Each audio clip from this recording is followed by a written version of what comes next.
سورہ البقرہ کے جاننے والوں کو صحابہ رضی اللہ عنہ میں بھی بڑا مقام حاصل تھا۔ سیدنا عبداللہ بن عمر رضی اللہ عنہ کے بارے میں آتا ہے موطا امام مالک میں کہ ان لوگوں وہ کہتے ہیں کہ میں نے 8 سال میں سورۃ البقرہ حفظ کی، 8 سال میں، اور ایک روایت کے مطابق 6 سال میں، 6 سال میں سورۃ البقرہ حفظ کی۔ تو کیا وہ اتنے کمزور ذہن کے تھے عبداللہ بن عمر؟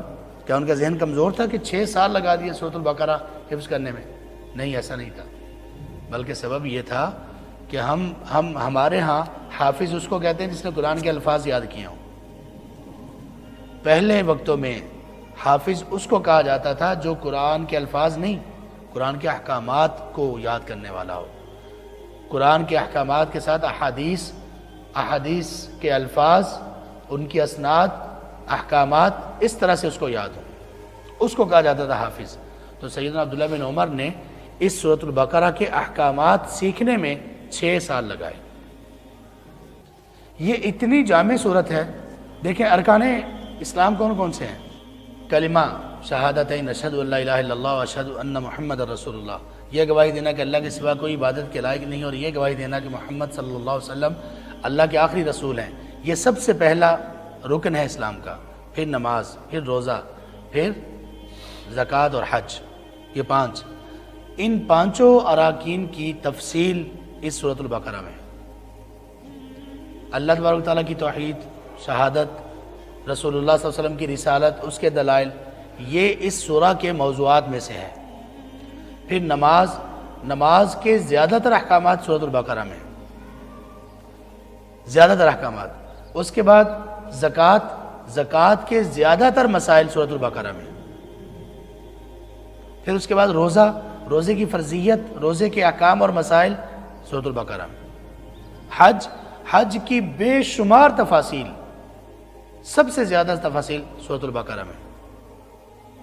اچھا، اس کے بعد آپ آ جائیں جہاد کی طرف، جہاد کی بہت بڑی تفاصیل سورۃ البقرہ میں۔ پھر آپ آ جائیں لین دین کے بارے میں، قرآن کی سب سے لمبی آیت اس سورہ میں ہے، اور وہ آیت لین دین کے بارے میں کہ لوگوں سے لین دین کیسے کرنا ہے۔ پھر آپ آ جائیں نکاح، طلاق، عدت، یہ سارے احکامات اس سورۃ البقرہ میں موجود ہیں۔ نکاح کس سے ہونا چاہیے، نکاح کس سے کرنا چاہیے، نکاح کے احکامات کیا ہیں، پھر طلاق کے احکامات کیا ہیں، عدت کیا ہے، کس خاتون کی کون سی عدت ہے، سارے احکامات اس میں موجود ہیں۔ بچے کو دودھ پلانا ہے ماں نے، دودھ پلانے کے احکامات کیا ہیں، سب اس میں موجود ہیں۔ صدقہ، خیرات، زکوٰۃ کس طرح سے نکالنا ہے، کیسے اللہ قبول کریں گے، سارے احکامات اس میں ہیں۔ یہ صرف سورۃ البقرہ کی بات کر رہا ہوں۔ دیکھیں ہم کتنی زیادہ ہم تاریکی اور اندھیرے میں ہیں سورۃ البقرہ کو چھوڑ کر۔ ہر طرح کے احکامات آپ کو ملیں گے اس میں۔ سابقہ اقوام کے قصے، سورۃ البقرہ کی جو ابتدائی حصہ ہے نا، وہ بنی اسرائیل کے واقعات سے بھرا پڑا ہے۔ اتنی جامع ہے یہ سورت، اتنی جامع ہے یہ سورت۔ ہونا یہ چاہیے کہ ہم تو کہتے ہیں نا پڑھا لکھا وہ ہے جس نے پرائمری کی ہے، جس نے میٹرک کیا ہے، نہیں، جس آدمی نے سورۃ البقرہ کم از کم نہیں پڑھی نا، وہ آدمی ان پڑھ ہی ہے۔ بے شک اس کے پاس ڈگریاں بہت بڑی، بے شک وہ ڈاکٹر ہو، انجینئر ہو، کچھ بھی ہو، جس کو سورۃ الفاتحہ، سورۃ البقرہ نہیں آتی نا، کم از کم اس آدمی کے ان پڑھ ہونے میں کوئی شک نہیں۔